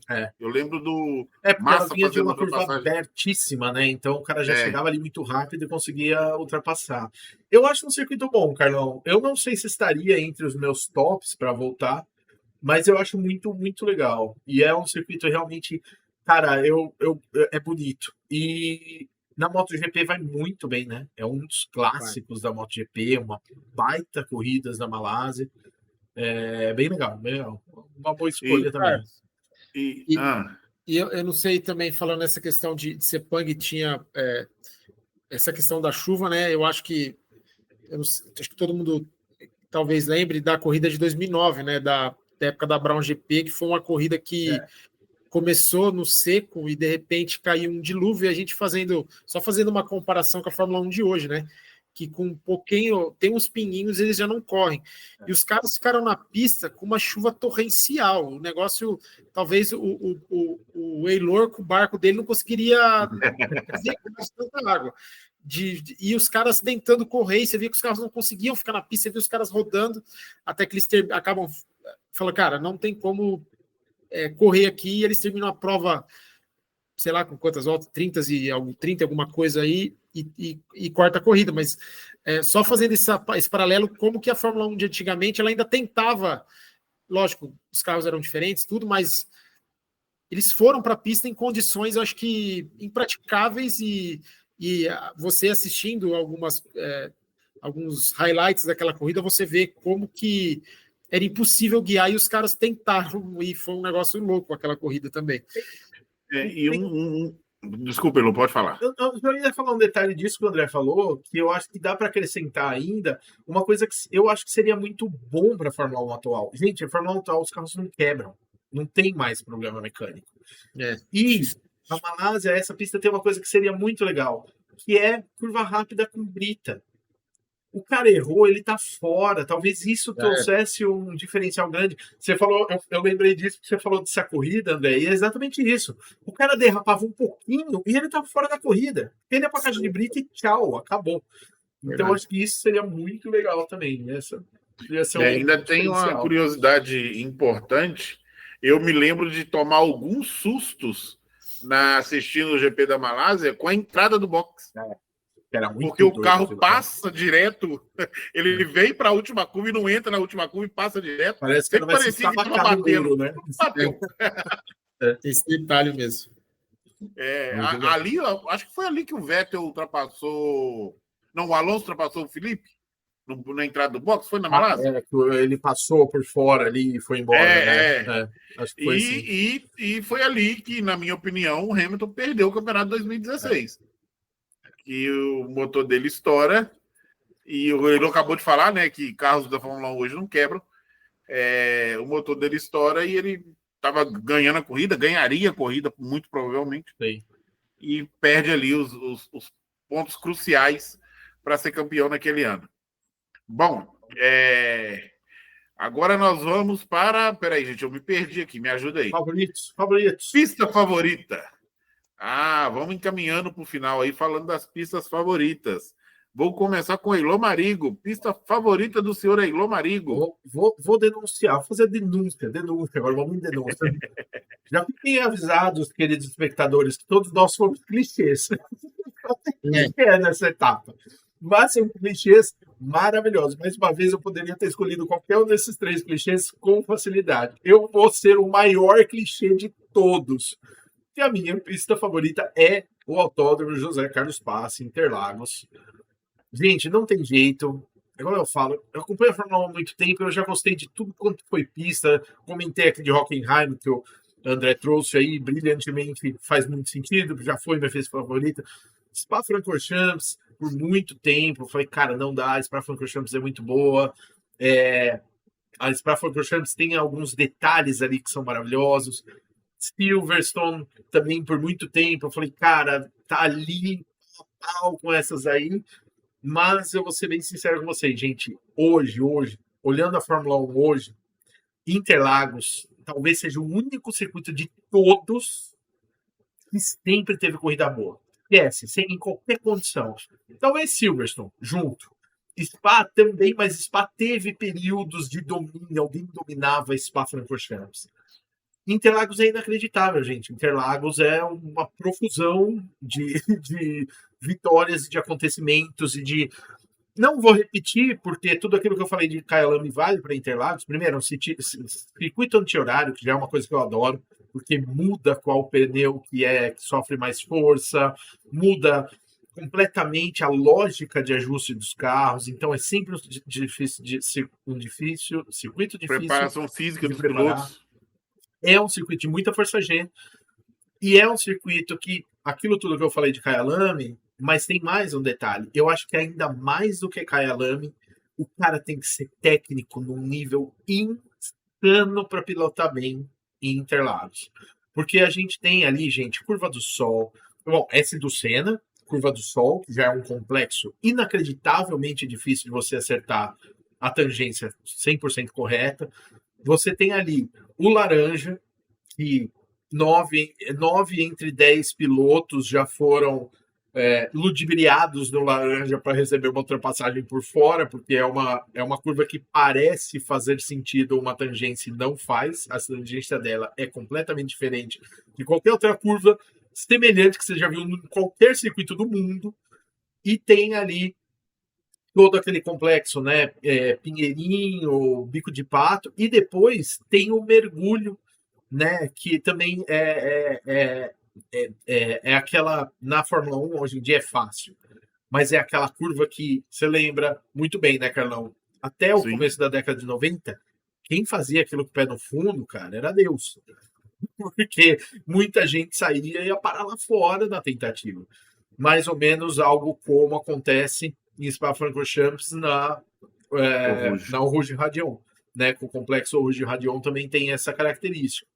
Então eu acho assim, gente, baita circuito. Aí se junta tudo isso ao fato do clima imprevisível, completamente imprevisível, porque o vento é louco. O André estava lá esse ano, você viu, né, André? O vento estava para um lado, depois estava para o outro, depois estava forte, depois estava fraco, depois estava frio, quente, chuva, quente, frio, sem vento, vento de novo para lá, vento para o outro lado, porque exatamente Interlagos fica entre as duas represas e elas formam térmicas, e aquelas correntes térmicas deixam o clima louco, não só de chuva e sol, mas também de vento, de muita coisa. Então, ela tem assim uma dinâmica incrível.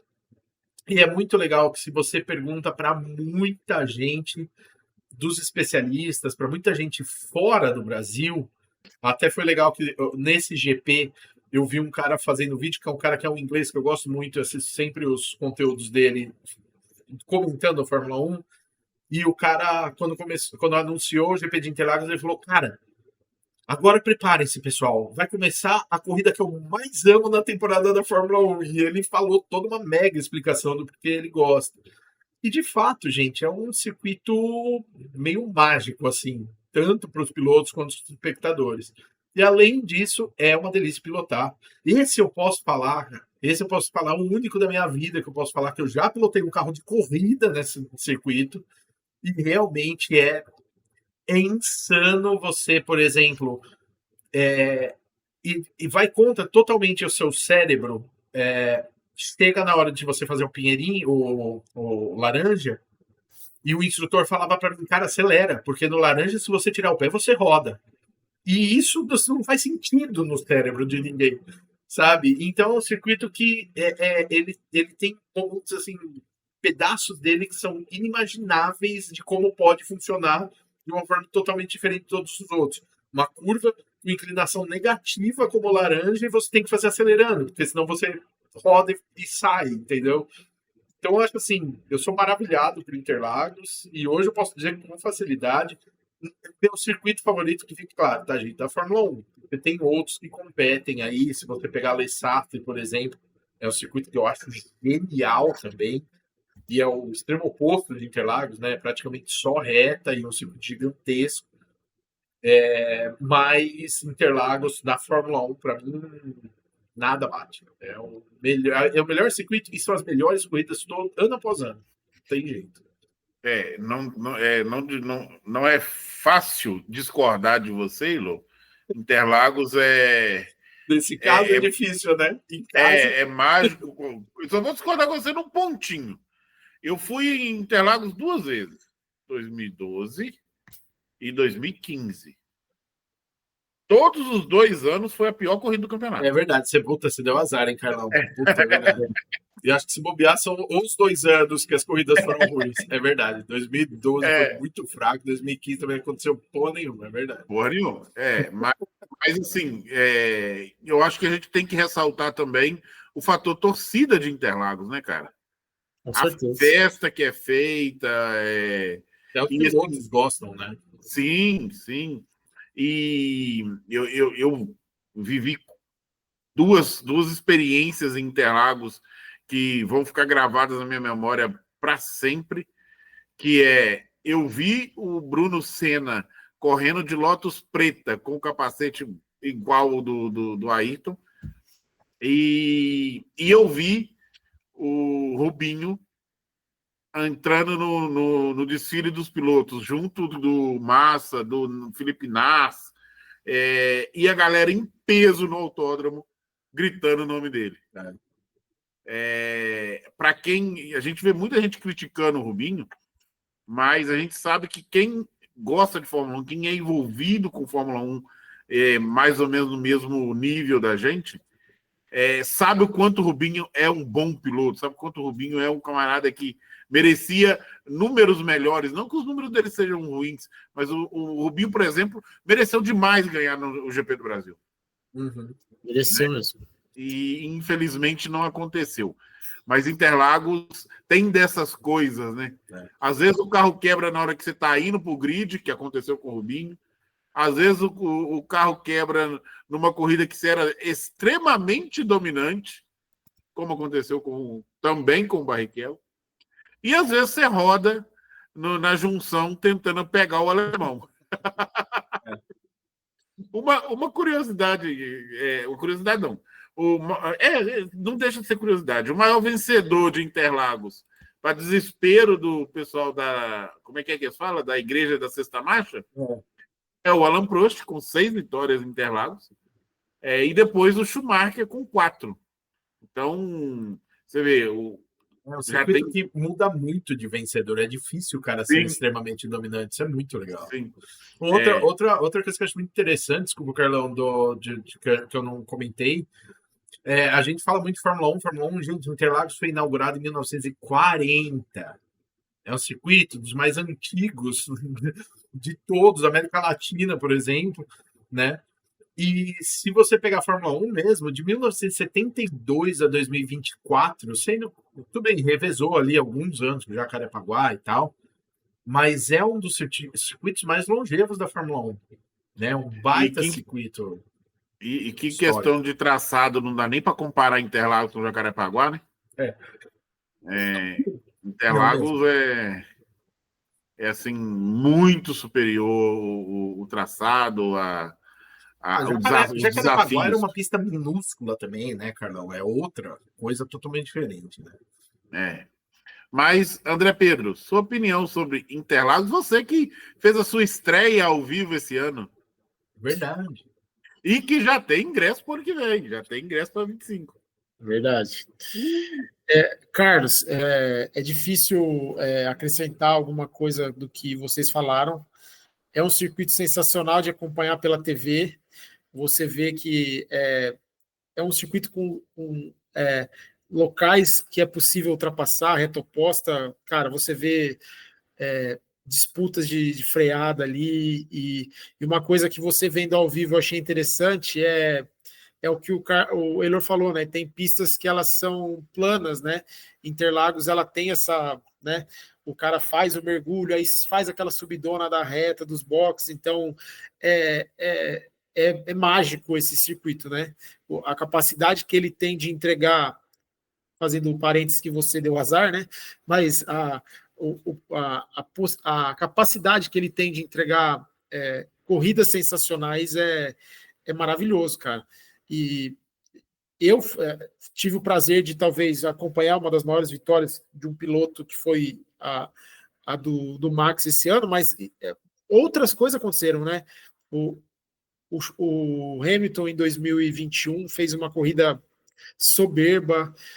O Max, acho que é uma das imagens, acho que todo mundo já se deparou com a Adele cantando Skyfall e o Max fazendo aquela corrida numa parte clara e de repente ele entra num breu total. Então é aquilo, né? É um lugar de clima hostil, vou colocar assim, que é um clima inesperado.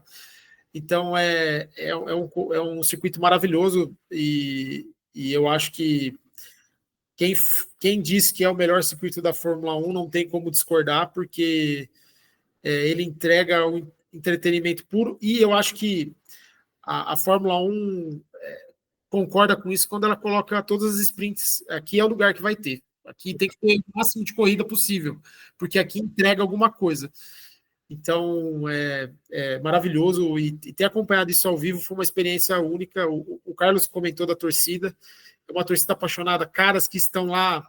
O Elor é uma prova que há décadas acompanha, mas você vê que o público apaixonado e uma corrida, um circuito muito técnico e gostoso de acompanhar. Então, eu acho que foi uma escolha perfeita. Eu acho interessante também de Interlagos, e vocês são de São Paulo, vocês vão poder corroborar com o que eu vou dizer. No final de semana do Grande Prêmio, São Paulo, que é uma cidade enorme, a cidade inteira está respirando Fórmula 1. Para todo canto que você olha, você vê alguma coisa relacionada à Fórmula 1. Já foi até mais, mas ainda é verdade. Ainda é um negócio que todo mundo fala, tal coisa, é por causa da Fórmula 1. Ainda tem muito então, isso. Assim, tá de uma forma ou de outra, boa parte da população da cidade está envolvida com o evento. É o evento que traz mais dinheiro para a cidade no ano. Então, assim, cara, Interlagos é mágico, é diferenciado. E ela tem essa mágica, que é o que você falou, um cara como o Rubens Barrichello, né? Que o cara teve alguns carros excelentes e o cara sempre bateu na trave. E o José Carlos Patti, por exemplo, a única vitória dele é justamente na corrida natal dele. Então, Interlagos proporciona essas loucuras, né? O Rubinho parar na trave e o Patti ter a única vitória dele lá. Então, é mágico, é um circuito maravilhoso. Aproveita que você está com a palavra, André. Traz a sua pista favorita. Traz um circuito maravilhoso. Como o Elor já cantou a bola, a gente jogou na bola de segurança, no clichê.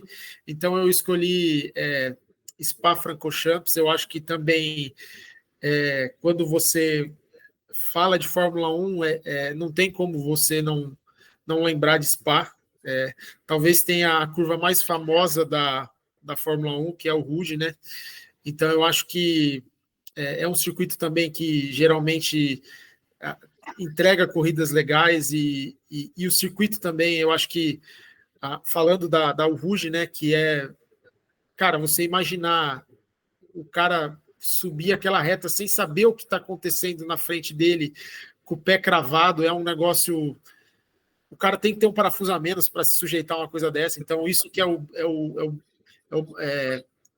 o que abrilhanta ainda mais esse templo do automobilismo. Então, também por questão de climática, né, que Interlagos tem muito, o Spa também tem um pouco disso, né, que ele fica próximo de montanhas, então também tem um clima meio hostil muitas vezes. A gente já viu diversos, infelizmente, acidentes por questão de chuva, mas é um circuito que é icônico, né? E então é até difícil você, quando falar de Fórmula 1, você não lembrar de Spa-Francorchamps, né? Exatamente. E quando e pegando alguns momentos assim de Spa, e eu lembro da ultrapassagem do Hakkinen, também é uma das, acho que talvez, ultrapassagens mais famosas da Fórmula 1, que em 2000 ele acaba ultrapassando o Schumacher, fazendo uma ultrapassagem, o Zonta está ali no meio e ele dá aquele drible e ultrapassa os dois. Então, a Spa proporciona esses momentos, eu acho que para a Fórmula 1. E, cara, e assim, que nem eu falei, eu sou um cara que eu sou entusiasta de corridas antigas, eu gosto de assistir. E, cara, e você vê, talvez, eu acho que provavelmente vocês também já acompanharam, e o pessoal que está assistindo, se um dia puder assistir, que é a vitória do Senna de Lotus Preta em Spa-Francorchamps. É um negócio, cara, o cara não tem o melhor carro e você vê o cara correndo de novo o clima, porque lá também tem esse problema. Problema não, né? Não falei problema, mas não é um problema. Então o cara vencendo a sua segunda corrida na Fórmula 1 em 85, de novo em chuva, e você vê a perícia do cara de correr num circuito desse. Então, quando eu acho que se a gente for fazer um ranking, muitas pessoas vão escolher essa pista como a melhor de todas. Então é um templo do automobilismo. Então eu escolhi Spa-Francorchamps, o resumo de tudo isso que eu acabei meio que comentando aqui. O que eu acho uma das coisas mais legais de Spa é que logo depois da reta câmbio, que eles fazem aquela chicane, eles pegam uma sequência de curva descendo. Sim. E a maioria do tempo acelerando, não com o pé cravado, mas acelerando muito. É isso. O cara tem que ter coragem para fazer aquilo ali. Essa corrida, ela, tipo assim, tem outras que pode ter essa característica, mas é isso que você falou, é o cara que ele tem que ter um instinto meio que primitivo de coragem para entrar na... Tanto que a gente comentou da segurança da Fórmula 1, que não corre chuva, quando aconteceu, infelizmente, um acidente recentemente, que o garoto, se não me engano, holandês, acabou falecendo. O Antoine Robert. O Hubert, que era amigo do Leclerc, morreu, né, em Spa também, mas foi um depois dele. Eu, infelizmente, não lembro o nome, acho que era da Freca. Verdade, teve mesmo. E o pessoal questionou se valia a pena correr em Spa por essa questão de ser um negócio muito, talvez, primitivo, visceral, um negócio que, enfim. Então, o Spa tem um pouco disso, né, do cara pegar ali aquele carro na unha e fazer essas curvas sem visão. Então, ele tem essa característica que eu acho que é muito interessante mesmo. O maior vencedor em Spa é o Michael Schumacher, com 6 vitórias. Depois tem Senna com 5, Hamilton com 5. Foram 57 grandes prêmios em Spa-Francorchamps. E tivemos vários vencedores, né?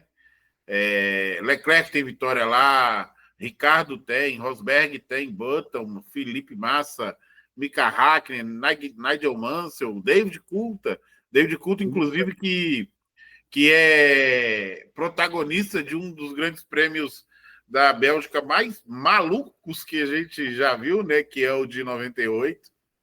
Que tem uma largada onde... Que quase não aconteceu por falta de atores. Que tem a largada, acho que a largada mais comentada da história da Fórmula 1, que dos 24 carros, ou 26, não sei que largaram, sobraram 8. O resto tudo se envolveu num acidente. E depois que a corrida recomeça, lá pro finalzinho, Schumacher estava ganhando muito na frente, vai tentar ultrapassar o Coulthard. Na minha opinião, Schumacher errou, calculou errado e deu na traseira do Coulthard e voltou os dois, um sem aerofólio e o outro sem roda pro box.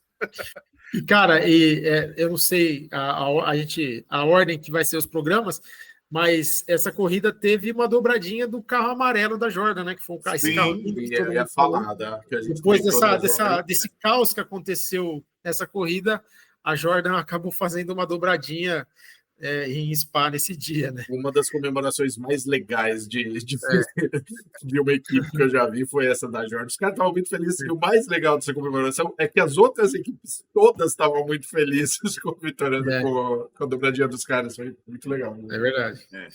Ei, Lô, vamos falar um pouquinho de Spa. Nem precisa falar de Spa. Nem precisa falar de Spa. Também, já por muito tempo, é o que eu falei. As 3 que nós escolhemos, por muito tempo, foram as pistas que eu mais gostei. Spa por muito tempo foi minha predileta também. Vou dizer para vocês que tá ali junto com Interlagos e Les Sarthe, das minhas prediletas pro simulador. Ele não me deixa mentir, porque realmente eu jogo muito, gosto muito dessa pista. Mas eu vou falar uma coisa, cara. Eu falei um monte de coisa em Interlagos, um monte de coisa positiva a respeito de Interlagos, mas se você perguntar para mim qual que é a pista mais completa que existe na Fórmula 1 e do mundo, não é nem só da Fórmula 1. Spa-Francorchamps é a pista mais completa que existe. Tem tudo. Tudo de bom que uma pista pode ter, ela tem. E a única coisa de Spa que me dá um sofrimento, dá uma dor, é que, cara, eu sinto muita falta da Buzz Stop. Eu achava que aquela curva era sensacional. E faz muita falta. Aquela chicane que eles colocaram hoje, não é bem uma chicane, né? Porque você até volta inverso na reta. Eu sei que precisava diminuir a velocidade ali, a saída ali da Buzz Stop lembra o Carlos, acho que foi um acidente do Frentzen ali, que meu carro arrebentou o carro. Mas além de tudo, ainda era um ponto de ultrapassagem, né, Ilo? Exatamente, a Buzz Stop era muito boa. A curva que faz falta nesse circuito. Mas mesmo assim, é um circuito maravilhoso. Eu acho que ele tem uma característica muito legal. Vocês falaram de subida e descida e tal, mas uma característica muito legal dele, que é da engenharia, não para Fórmula 1, tá? Para Fórmula 1 isso não vale. Fórmula 1, hoje em dia, o Rouge Radion, hoje em dia é fácil para Fórmula 1. Mas para qualquer outra categoria, mesmo a Fórmula 1 tempos atrás, e não muito tempo atrás, você tem que ajustar o carro para a pista toda, fazer um carro que seja rápido na pista toda, porque a Spa é muito travada ali no meio, mas também tem retas longas que demandam um pouco a aerodinâmica. Então você tem que fazer uma base ali entre as duas coisas, e depois você ajusta o carro para a pista inteira, você tem que começar a reajustar ele para acertar o Rouge Radion. Então, por exemplo, eu como de GT, eu amo Spa, e ao mesmo tempo Spa é um inferno, porque quando você ajusta o carro certinho para uma parte do circuito, ele tá horrível na outra. E isso eu acho uma característica maravilhosa da pista, porque dificulta. É uma pista que não é óbvio como Monza, que todo mundo tem que andar com a menor aerodinâmica possível. Mas também é uma pista que, se você andar com muita aerodinâmica, você vai ganhar muito em um ponto e perder em outro. Então, o Spa é uma pista de escolhas, e o clima influencia muito nessas escolhas também. Então, é mais uma coisa que faz ela ser uma pista completa. Spa é maravilhoso. É casa para mim também. É casa. Eu vejo corrida de Spa como eu vejo Interlagos. É uma pista que eu falo, essa aqui é a segunda casa. Não é igual Monza, né? Que você só tira a asa e pronto, acabou. E vai, acabou. Não tem questão. Eu concordo plenamente, e Spa tem tanta história, né, tanto acontecimento. O André comentou da ultrapassagem do Schumacher, nós comentamos a largada em 98. Não dá para comentar tudo de Spa, não né? Dá, não dá, só não dá. Acidentes, né? O Schumacher bate ali antes da Buzz Stop, mais ou menos aonde o Butch bateu também. Sim. E quase acabou a carreira dele ali. Spa tem muito. Aí o Senna roda, eu não sei o nome da curva, e aí vocês vão me perdoar, mas eu sei explicar. Ele faz ali depois da reta Camel a chicane, e aí começa a descer naquela primeira curva descendo. O Senna roda ali, deu um 360 ali se eu não me engano, foi em 92, com chuva. Aquela curva que é um cotovelo, É um cotovelo. 90 graus. E aí daí você já sai vai pra dela retinha. e pega uma outra à esquerda descendo também. Que, aliás, Eu é uma lembro curva desgraçada de fazer. Como é difícil acertar essa curva. Ô, desgraça. E que eu acho que é o maior desafio é que todas essas são feitas em descida, cara. Assim, é muito louco você ver que o camarada acelerando o carro em descida, saber que tem uma curva na frente. E eu acho muito, não é uma descida, interessante. não é uma descidinha, né, Carol? Não. Né? É ladeira mesmo. É ladeira abaixo. Aliás, em homenagem ao André que colocou essa pista, eu coloquei uma fotinha embaixo do Spa, exatamente do Verstappen subindo o Rouge lá no fundo, um monte de holandeses estourando aquelas fumaças laranjas, viu? Porque realmente é uma coisa que impressiona você ver aquela descida do início da prova e depois a subida da Rouge. Do ponto de vista da Rouge, você vê como são dois paredões, cara. São dois paredões que estão na frente do outro. É muito louco isso. Mas vamos dar sequência para a última, né? Última. Falando em histórico, vem talvez, eu não quero aqui ser precipitado, mas talvez a pista mais histórica da Fórmula 1, sim, que é Silverstone, na Inglaterra. São 75 grandes prêmios. Desde 1950, a Silverstone teve em todos os anos. Ainda dividiu algumas pistas, alguns anos com Brands Hatch e Entry, Eilo, que fala? Entry, a outra pista, 5 corridas numa pista. Aí eu não vou nem lembrar. Sim, né? Entry, né? Entry, Tem como maior vencedor o Lewis Hamilton. Sir Lewis Hamilton. Com 9 vitórias no GP de casa. E tá aí uma coisa que ele certamente conseguiu ser melhor do que o Senna, né, Ilo?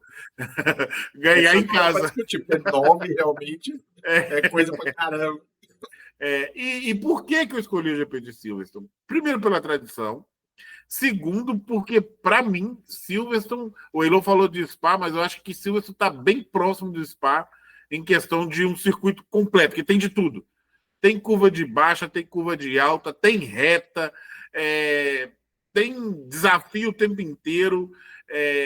Para acertar o carro deve ser uma loucura. E sem contar do que a gente tem comentado aqui sempre, o que traz para o emocional, para o pessoal, né? Para mim, uma das vitórias que eu nunca vou esquecer de Silverstone é a vitória do Rubinho. Que o Rubinho faz uma corrida de destruir, de não dar chance para ninguém. Podia fazer aquela corrida de 500 voltas e o Rubinho ia ganhar. Então, assim, e claro, não é por causa da vitória do Rubinho que eu escolhi a Silverstone, mas pela história toda da pista, por tudo que a gente já viu lá, e como é legal a torcida também em Silverstone. O inglês é muito envolvido com o automobilismo e gosta demais. Então você vê os campings, acampamentos e gente vendo no meio da lama. Silverstone tem para mim também uma magia bem parecida com Interlagos, Spa, acho que estão todos ali no mesmo patamar. Queria saber a opinião de vocês. Vou começar pelo André Pedro. Cara, é o que você falou, né? Eu acho que essas 3 pistas que a gente escolheu são, para muitos, se for eleger o top 3, talvez sejam essas 3, né? Acho que Silverstone ela tem esse fator também é um templo, né? Que nem você falou, desde 1950, é uma corrida que está na Fórmula 1, né? E dá corrida boa. E um detalhe que você falou, né? O Hamilton é o maior vencedor de Silverstone. Ele tem até uma reta com o nome dele. Pra você ver, tipo, a importância que ele tem pro circuito. Então, é verdade, é um circuito que quando a gente pega para chega final de semana de Silverstone, você espera que vai acontecer coisa boa e coisas surpreendentes, né? Esse ano foi um exemplo disso, uma corrida que o Hamilton vê a possibilidade de vencer e o cara muda, sente o sangue na água e consegue buscar aquela vitória. Então, é um circuito histórico, tem todo tipo de... É o que você falou, esse desafio de ter vários tipos de curva de baixa e tal. Então, é um circuito histórico, eu acho que para muitos é a corrida mais emblemática da Fórmula 1, e eu acho que quem fala isso também não está errado, porque todas as histórias que Silverstone contou para a gente, do Rubinho, que você falou que eu ia comentar, porque eu também lembro desse... tem dia que o cara baixa um negócio no cara, e aconteceu isso com o Rubinho nesse dia. Então, é uma corrida sensacional, e você ter como maior vencedor o piloto da casa, talvez para muitos o maior piloto da história, é uma coisa também emblemática que marca o circuito. Então, é uma corrida que, quando chega Silverstone, eu espero Silverstone sempre com ansiedade, porque eu sei que vai acontecer coisa boa nesse final de semana mesmo. E tem aquele complexo de curvas ali, Mago de Beckett e Chapel. É muito E ver os carros fazendo aquelas curvas é um negócio... de maluco, né? De maluco. E quando você põe no onboard, então, é uma sensação de que não vai dar, e eles entram, parece que está com pré-caravado o tempo inteiro. É muito legal, cara. Eu gosto demais da corrida em Silverstone. Elô Marigo. Então, vale a mesma coisa que vocês falaram aí, né? Inclusive, eu coloquei aqui uma imagem que tem a imagem de Silverstone atual, né? Com as zonas DRS, tudo. E embaixo, uma imagem que eu achei inacreditável, e são todas as alterações que o circuito de Silverstone já sofreu. E gente, eu amo história, eu gosto muito de história, eu quase fiz faculdade de história. E uma coisa que eu acho muito legal, talvez muita gente não saiba, o pessoal, principalmente o pessoal mais novo aí, se não tiver dado uma estudada nesse circuito, nessa imagem você vê 3 retas entrecortadas no meio do circuito. E isso, basicamente, são pistas de pouso de avião, porque essa pista foi feita em cima de um aeródromo, de um aeroporto da Segunda Guerra. Segunda Guerra Mundial. Então, assim, olha isso, olha a história, gente, olha o quanto essa pista é histórica, né? E além disso que vocês falaram também, né, a quantidade de coisas que tem ali, eu tenho quase certeza, quase absoluta, que Silverstone foi a pista que teve mais alterações ao longo dos anos. Porque são muitas, gente, são muitas. Quem tá vendo a imagem aqui tá vendo que cada cor que tem nessa imagem é uma alteração que foi feita de um ano para o outro, e a pista foi mudando. E mesmo assim... São 10 traçados desde 1950. E mesmo assim, continua sendo uma baita pista boa. Eu tinha comentado ali quando o André trouxe Hockenheim, e 2 pistas para mim tinham sido alterações maravilhosas que o Hermann Tilke fez. Uma foi Hockenheim, que eu acho que funcionou muito bem, e outra é Silverstone. Porque quando fizeram esse recorte interno de Silverstone, porque era uma pista tão rápida que a galera estava fazendo volta a menos de 1 minuto. Então eles fizeram todo um miolo novo nela. Inclusive esse miolo acabou destruindo um pouco dessas pistas de pouso, mas paciência. Na verdade, um dos miolos usa a pista de pouso, então é uma das retas. Então é até legal. Mas, quer dizer, uma das retas usa a pista de pouso, não destruiu, né? Ela continua lá. Mas eu acho muito legal, porque essa alteração tornou a pista talvez melhor. Sim. Quando foi feita, todo mundo torceu o nariz. Eu olhei e falei, não acredito que mexeram em Silverstone. Eu queria morrer que tinham mexido em Silverstone. Só que ficou muito bom. E é um circuito maravilhoso. Silverstone, eu acho que... vou trazer um negócio que não tem nada a ver também com corrida, mas para mim é a coisa mais... uma das coisas que eu me sinto mais em casa assistindo. Sabe quando você ouve uma música que você gosta muito, muito, você acha assim, uma das melhores músicas da história, e aí naquela música tem, sei lá, um riff de guitarra, um solo de guitarra, um solo de bateria, que você fala, cara, isso aqui é Deus, tá ligado? Isso aqui é uma das coisas mais maravilhosas que eu já ouvi na minha vida. Tem uma tomada, olha a loucura, gente. Tem uma tomada de câmera de Silverstone, que é... O Carlão tá rindo. Que é...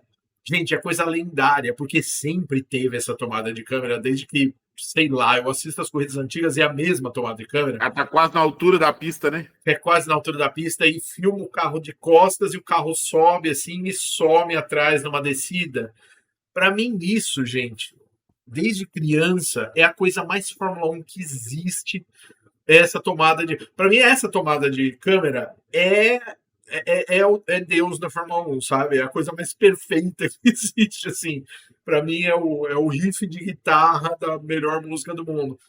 Porque ela traz uma sensação do poder daquele carro, porque é meio visto de baixo, que é uma coisa que a gente nunca tem, né? Câmeras que você vê de baixo, fora aquelas câmeras na zebra, que são muito bobinhas, que o cara passa por cima. É difícil você ver uma filmagem de trás visto de baixo. E traz aquela. Levanta aquele calor, né? Atrás do carro, então dá aquela distorção, assim, de. E eu olho aquilo e falo, cara, quando eu olho isso, eu olho e falo, nossa, Fórmula 1, né, gente? Olha porque a gente ama esse esporte, é coisa maravilhosa, que cena incrível. Tem uma outra imagem também, que eu não me lembro se é na Copse, mas eu acho que é. Que também é mais ou menos na altura da pista, pegando os carros vindo de frente, e eles vêm de repente faz. E faz a curva, E quando tá ali na largada, ou nas primeiras voltas, que vem muito carro fazendo isso de uma vez, a sensação que dá é que o tá na frente vai fazer a curva e que o resto vai passar direto. Vai passar reto, E eu acho muito legal, gente, por isso tudo que vocês falaram, e por ser uma pista que realmente tem uma história inacreditável. Uma das maiores tristezas da minha vida relacionada a Silverstone é que uma vez eu fui para Inglaterra e eu tava animadaço de visitar Silverstone. Eu falei, cara, vou, né? Lógico que vou para lá, eu vou ter que visitar. Só que para mim é desgraça, porque eu queria ver museu, eu queria ver tudo. Eu fui no inverno, no alto inverno. E, gente, inverno não abre, porque lá congela, aquela porra você não chega de carro, de tanta neve que forma ali. E quando eu fui, foi uma das maiores nevascas que tiveram na história. Então eu tentei ir, liguei lá, tentei ver como é que fazia para ir, e os caras falaram, meu, tá fechado, senão não adianta você ver, né? E é um lugar que eu queria muito visitar. Se tem um lugar que eu queria visitar é Silverstone, exatamente por isso. Porque, você tem todas as emoções juntas. Uma pista maravilhosa de corrida, um museu sensacional que ele tem lá, né? E ainda por cima você entra no lugar e você tá pisando num aeródromo da Segunda Guerra, que foi bombardeado na Segunda Guerra, sabe? Você vai juntando todos os cacos de coisa, você fala, sim, cara, quanta história que tem aqui, né? Então eu acho foda. Bela escolha também. Rapidinho, Carlos, que até você comentou, né, esse trecho da Magot, Beckett e Shepard, né? E tem a Copse também, que você meio que esbarrou, que é uma curva lendária também, né? Rápida, técnica, então, e depois o cara sai da Copse e entra nesse complexo de curvas que você falou. Então, é um circuito muito bom mesmo, que tem desafiador e a história, que nem o Elor falou, né? A história pulsa em Silverstone, né? De todas as maneiras. Tem uma briga, a gente lembrou de alguns lances que aconteceu em cada uma das pistas, né? Mas tem uma briga entre, e aí se eu tiver errado, o Elô me ajuda, mas eu acho que é lá mesmo, entre Senna, Prost e Schumacher. Tiveram algumas. Mas com o Schumacher foi, acho que 2 anos só, né? E assim, eu tenho quase certeza que foi com o Prost, em 92, 93.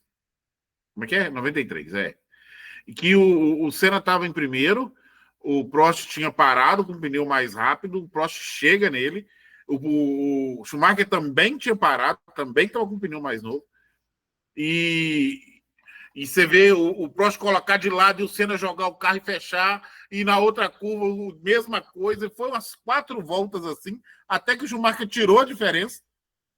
Só que aí o pneu do Senna não aguentou mais, o Prost passa e logo depois o Schumacher passa também. Verdade. Mas uma briga de 4, 5 voltas insana. Deles andarem muito tempo um do lado do outro. Aliás, Silverstone tem muitas brigas desse jeito, né? Tem várias vezes, se eu não me engano, foi em Silverstone que o Rubinho passou de uma vez só o Ralf e o Michael Schumacher. O Michael Schumacher passou os dois irmãos, foi. Teve a briga entre Leclerc, Pérez e Hamilton, que também tem coisas inacreditáveis, né? O Hamilton ganhando pneu furado, cara. Meia volta do cara com pneu furado. Isso é um negócio muito doido, né? Silverstone é muito doido.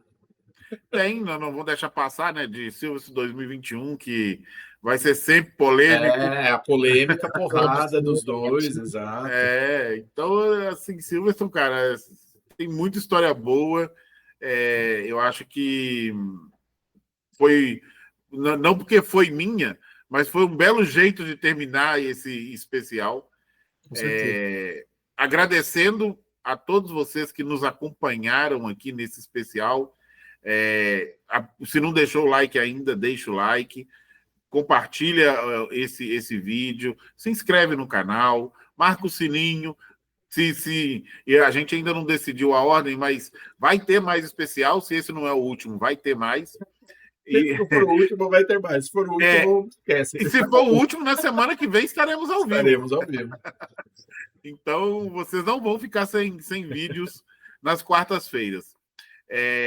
Agradecendo ao André, ao Elô, por mais uma vez estar aqui conosco, dizendo que o Léo não pôde estar por motivos profissionais. O Léo um Faria Limer, o Léo é um businessman agora, ele não tem mais tempo pra gente.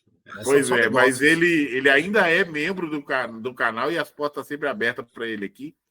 E só mesmo agradecer, continue conosco e agora a gente vai desligar a câmera e começar a discutir os destinos do canal para trazer mais ainda informações, mais vídeos para vocês e buscando cada dia mais melhorar o nosso conteúdo. Gente, mais uma vez, muito obrigado. Não esquece não, siga aí. Eu estou esquecendo. Siga-nos também no Instagram e no Spotify. Então, tudo no Vácuo da Velocidade. Pode ir lá que vai nos encontrar. Um abraço a todos. Valeu.